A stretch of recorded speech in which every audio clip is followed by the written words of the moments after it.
ক্ষমতার অপব্যবহার করে একদিন খালেদা জিয়াকে বাড়ি ছাড়া করেছিলেন শেখ হাসিনা।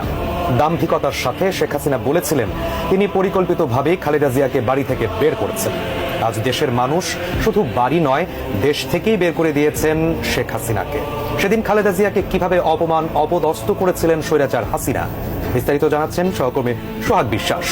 সেদিন প্রতিজ্ঞা করেছিলাম যে ওই ক্যান্টনমেন্টে বসবাস করতে হবে না, যেদিন সবাই প্রোভাইড করে দেবো। আমার ভ্যালিড ডকুমেন্ট কোনোদিনই ইললিগাল হতে পারে না। অথচ তারা মিথ্যা কথা বলছে যে আমি নিজের বাড়ি ছেড়ে বেরিয়ে এসেছি। এটা সম্পূর্ণ মিথ্যা কথা।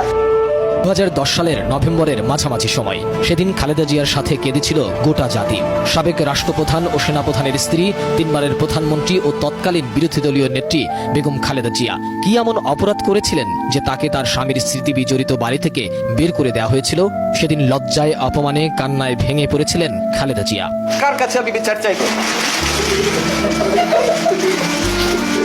সেদিনের সেই অজানা ঘটনা জানে না এদেশের অনেক তরুণ সমাজ।